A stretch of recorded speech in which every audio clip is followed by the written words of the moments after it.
Hello and welcome to Two Peers in a Pod, episode 1. This is the first in a series of podcasts from myself, Ibrahim Tanner, and Siobhan Jackson.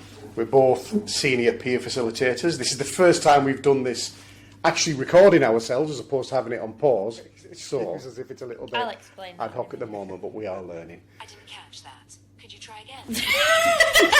If his phone is joining in, story of his life. Something not going according to plan. As soon as you record. Yeah. Right, anyway. So the purpose of the podcast really is to raise awareness of peer facilitators in our trust and the value they offer to a person's individual recovery plan. We hope that each episode will have different things related to the peer role. We'll have peers involved and key figures hopefully across the trust. If you want to feature in any of the episodes, let us know. We have the usual trust. It's Ibrahim.Tanner and Siobhan.Jackson with the usual... or Sayobhan. Sayobhan. For anyone who doesn't know how to spell my name. Just let us know. You can get in touch with us any way you want. You can ring us, you can email us, but we're not going to give you all that information right now. So, this is our first episode, as we said. So, Technically, it should be our second. go on. Because Explain this. we had our plan and we recorded. And you can't see me right now, but I'm doing the air quotations. The air quotation marks. Because we recorded the episode 1 and Ibby didn't press play on the record. No, he pressed it, but he then seemed to have pressed Why are you talking pause. in third person?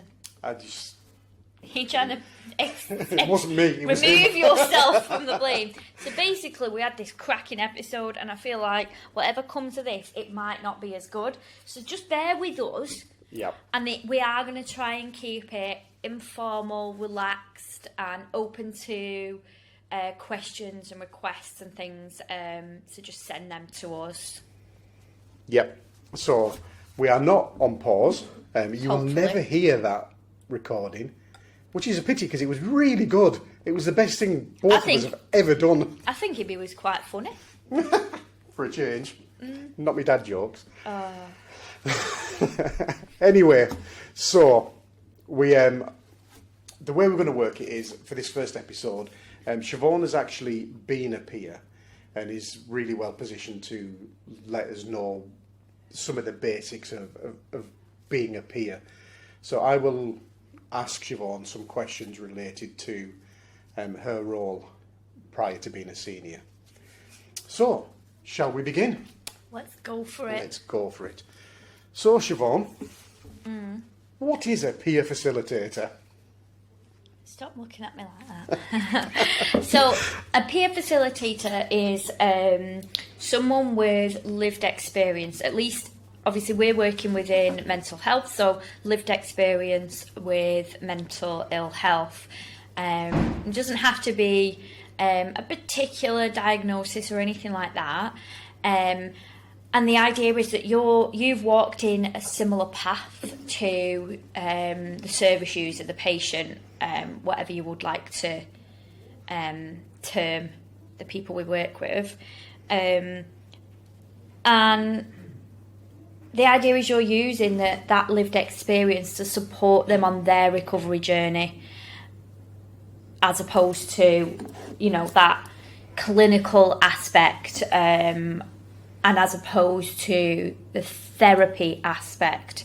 In fact, one of the peers actually described the role as a paid friend, which, is not quite 100% accurate, but it is a really good sort of starting point if you're really unsure of what a peer facilitator is, because you the aim is that you're building that friendship through that common ground that you've both got, and you're supporting someone with it and giving them that kind of inspiration and hope that, I was once at this really difficult point in my life, and I've made changes, I've overcome those difficulties, and here I am now doing X, Y, Z. Yeah, I mean, we've got a peer who started with us quite recently. You had that very conversation when the peer opened up about their condition. They were asked, "So you're just like me. How can you help me?" And that was essentially the response. Yeah. I've been in your position, and I'm here now. Yeah. And I think that's really important.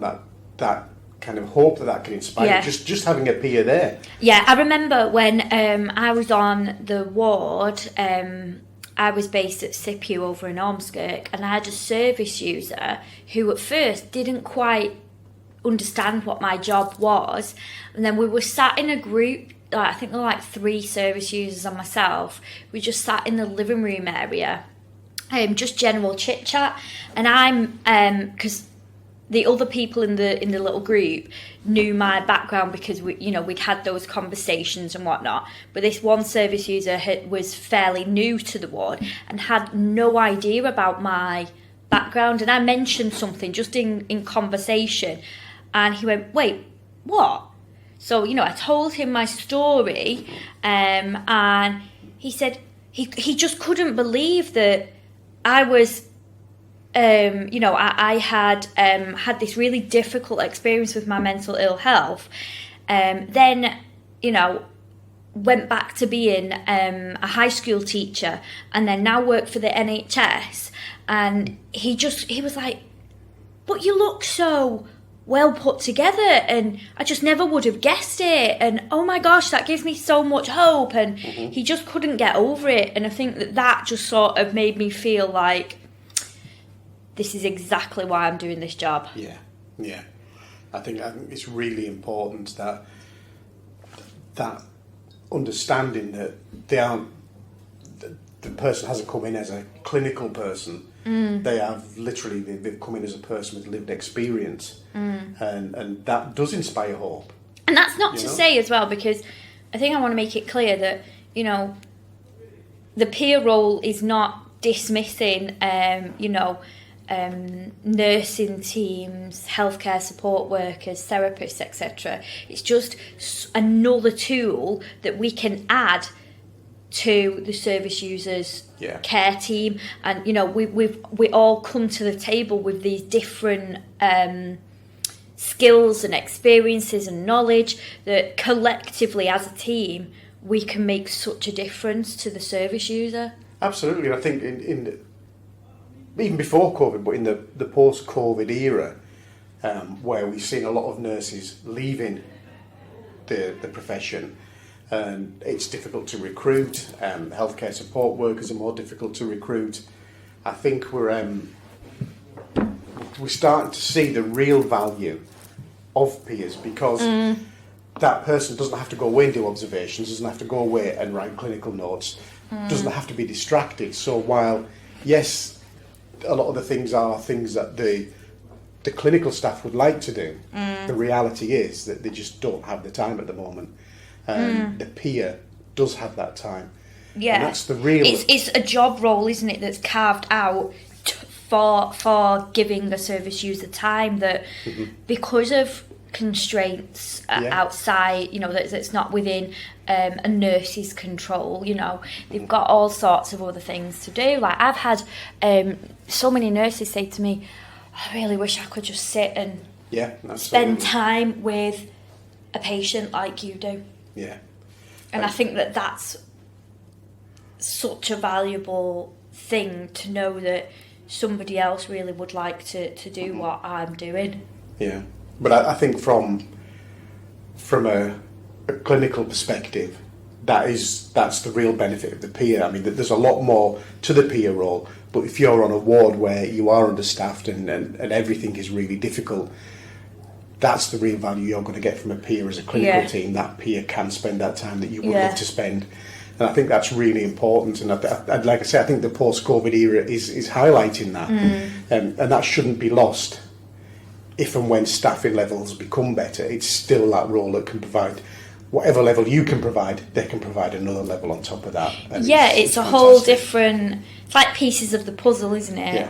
like we all fit together. We've all got different, what's that idiom? Different strings to our bow. Yeah. Yeah. Mm-hmm.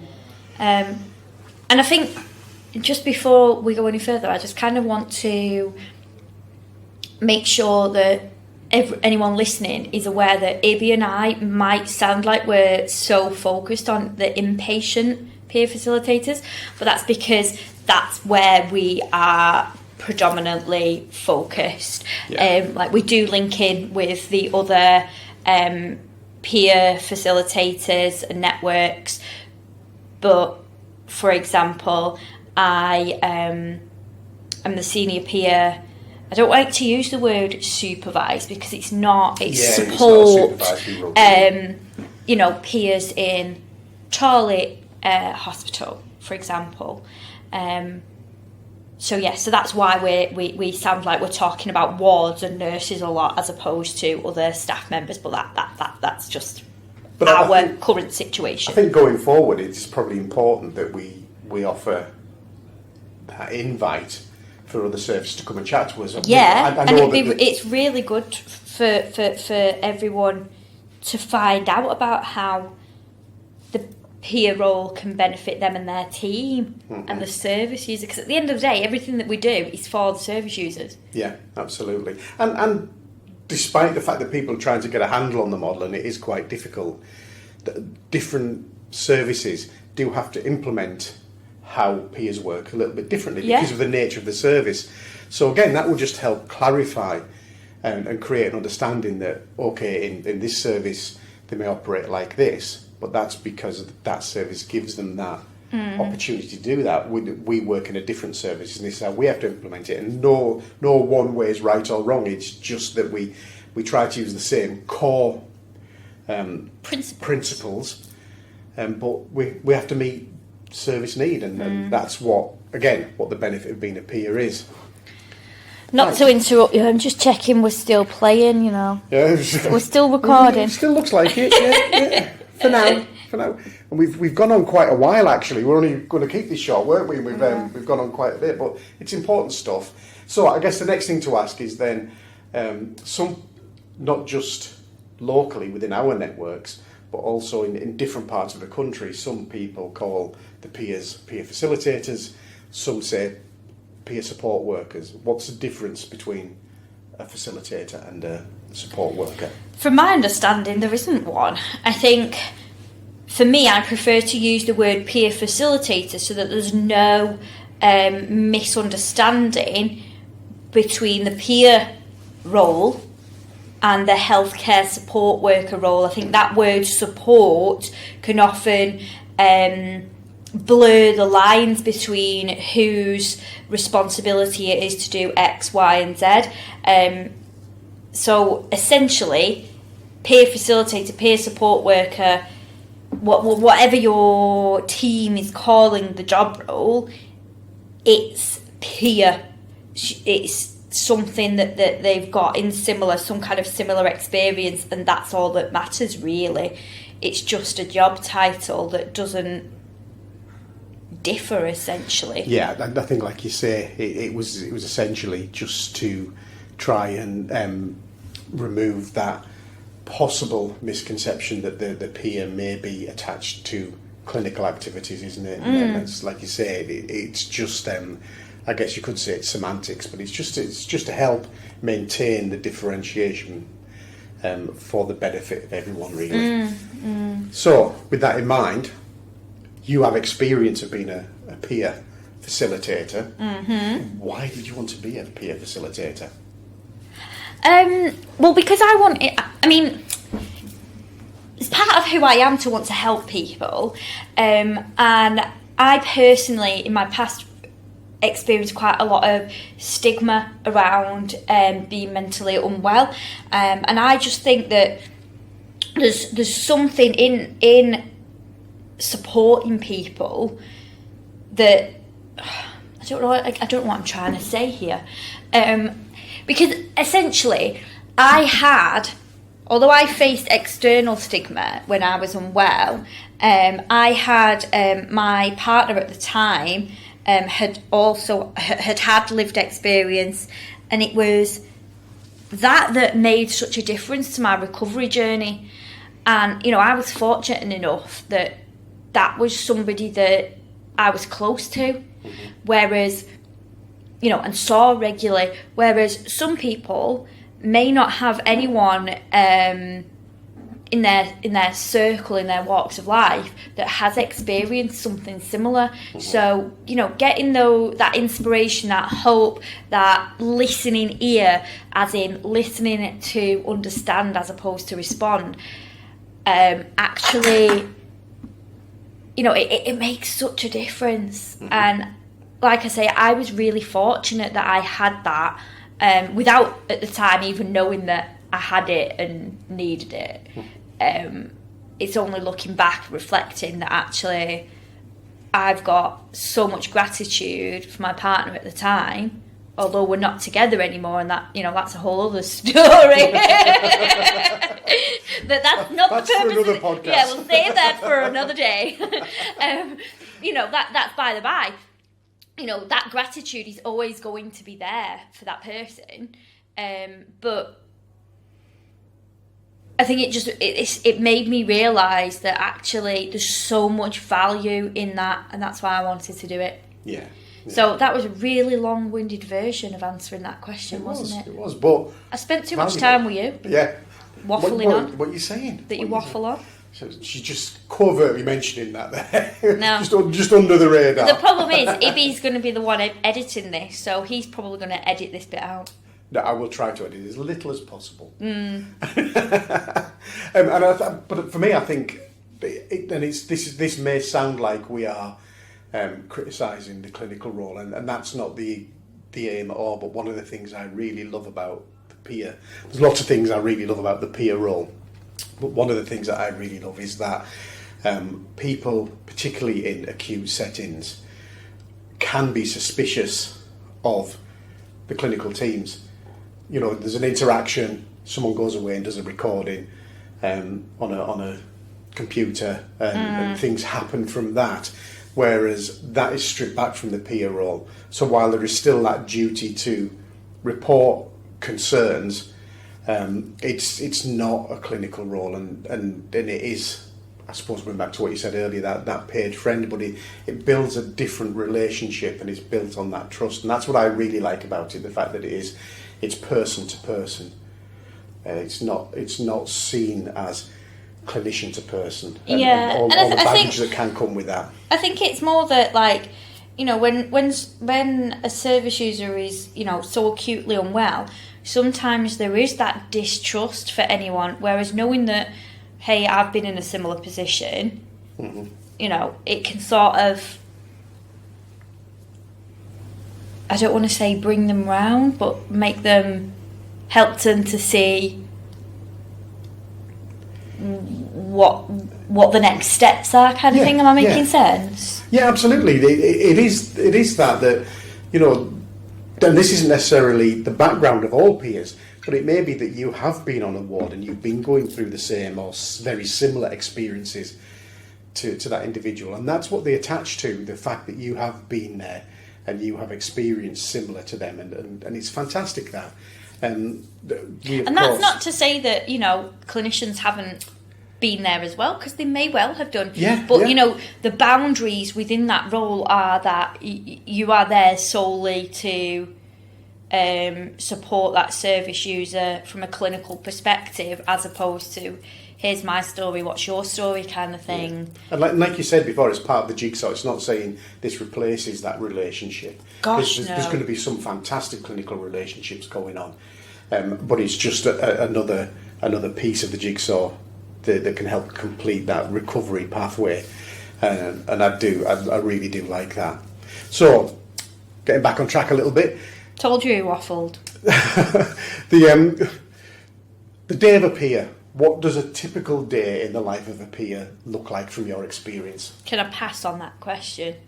No days. There isn't a typical day. No day looks the same, other than that, you know, because essentially it depends what the service users that you're spending time with want a need that day. Yeah. So one day you may well, as a peer, again, I'm talking from my experience, so, I would walk onto the ward, just go and see who's around and about, get chatting with some people, a person, see what was, what's needed from me.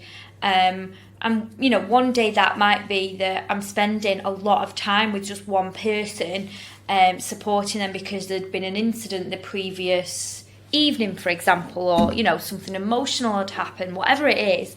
Or maybe a service user's being discharged at the end of the week and wants to start volunteer work. So I would take them to the phone and the computer so that they could start looking at what they could do and, helping them to piece together a CV. So, you could be totally busy with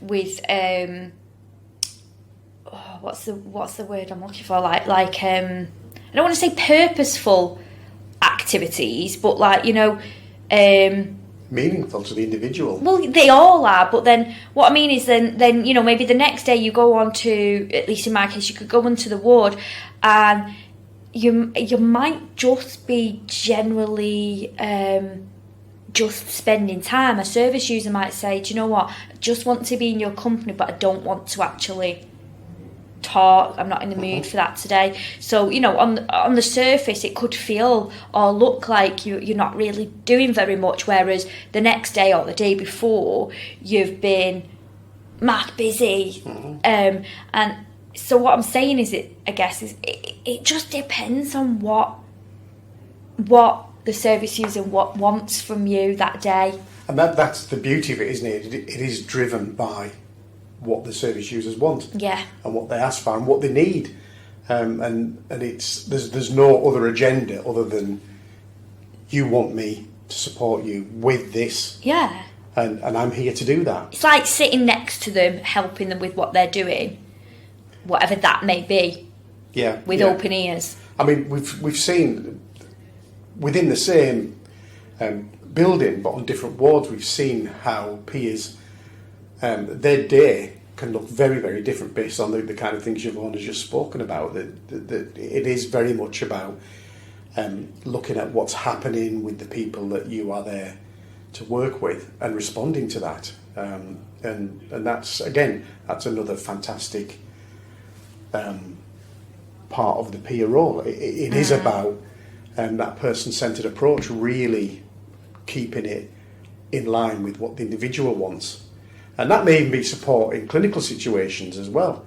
And there's nothing wrong with that. I just think it's a really good role, and it's about appreciating the things it can offer, rather than maybe exploring some of the limitations, which we shall come to possibly later. So I guess the next question is, having seen that the day is quite flexible and led by the service user, if you want to be a peer, what qualifications do you need? In essence, none. You just need to have some lived experience and demonstrate that you're able to listen, communicate, respond appropriately. So I suppose the more it's not qualification as such. It's more about the type of person that you are and the way you are able to take on board ideas and support another person, really. Yeah, and I think, we talk about lived experience and using that lived experience. And I don't think that lived experience has to be experience for experience. You could have been a carer. Yeah. You could have been somebody who's maybe had...